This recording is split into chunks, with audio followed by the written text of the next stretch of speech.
की बात है। परमेश्वर कबीर साहब जी महाराष्ट्र के पंढरपुर के पास एक आश्रम बनाकर सत्संग किया करते थे। सत्संग में ज्ञान की बातें बताते थे जो सभी लोगों को बहुत अच्छी लगती थी। श्रद्धालु लोग कबीर साहिब जी के ज्ञान से प्रभावित होकर नाम दीक्षा लेकर भक्ति करने लगते थे। धीरे धीरे उनको भक्ति करने से बहुत से चमत्कार भी होते थे। कबीर साहब जी के सत्संग समागम में लोग बड़ी उमंग से आते थे।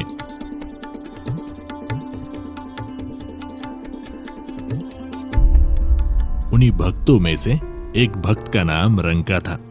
रंका भगत जी एक सच्चे सेवक थे। उनकी पत्नी बंका तथा बेटी अवंका भी भक्ति किया करती थी। उनका परिवार बहुत निर्धन था।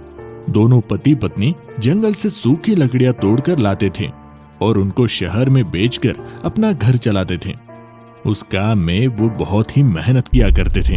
कबीर साहिब जी के साथ में नामदेव नाम के एक भक्त रहते थे तथा वे भी कबीर जी के शिष्य बन गए थे।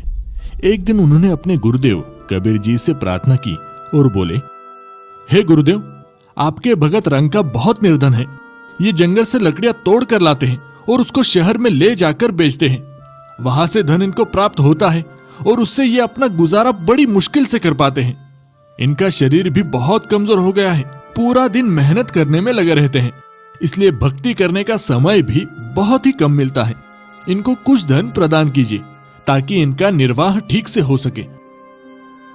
कबीर साहिब जी ने कहा, भक्त नामदेव, मैंने इनको धन देने की बहुत बार कोशिश की, परंतु ये लेते ही नहीं। हे गुरुदेव, आप फिर से धन दीजिए, ये अब की बार अवश्य लेंगे। बड़े दुखी है दोनों। ठीक है बेटा, समय आने दो। एक दिन रंका और बंका रोजाना की तरह जंगल से लकड़ियां सिर पर लेकर आ रहे थे। जिस रास्ते से वे दोनों आ रहे थे तो कबीर जी अपने शिष्य नामदेव जी को साथ लेकर उसी रास्ते पर आ गए।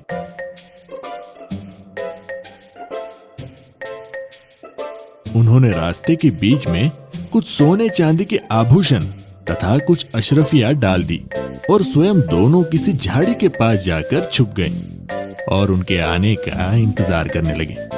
कुछ देर बाद रंका लकड़ियां सिर पर लेकर आगे आगे चल रहा था। उनकी पत्नी बंका भी पीछे पीछे लकड़ियां लेकर आ रही थी। अचानक रंका की नजर नीचे पड़ी। उसने देखा कि सोने चांदी के आभूषण तथा अशरफियां पड़ी हुई है। अरे, इस घने जंगल में ये किसका धन गिर गया है? यहाँ तो कोई भी आसपास दिखाई नहीं दे रहा है। ये धन जिसका भी होगा, ऐसे हम प्रयोग भी नहीं कर सकते। लेकिन मेरी पत्नी मेरे पीछे पीछे आ रही है। कहीं उसकी नजर इन पर पड़ गई तो वो भक्ति में विचलित हो सकती है, क्योंकि स्त्री को आभूषण बहुत प्रिय होते हैं। कहीं उसके मन में लालच आ गया तो सारा काम बिगड़ जाएगा। ये विचार करके सारे धन को छुपाने के लिए उस पर पैरों से मिट्टी डालने लग गया। बंका की नजर अपनी पति की गतिविधियों पर पड़ी तो उसे बात समझते देर न लगी और दूर से ही कहने लगी, चलो चलो भगत जी, मिट्टी पे मिट्टी क्यों डाल रहे हो? हाँ हाँ, चलो घर चलते हैं, आज तो बहुत देर हो गई। फिर दोनों पति पत्नी उस सारे धन को लांघकर घर चले गए।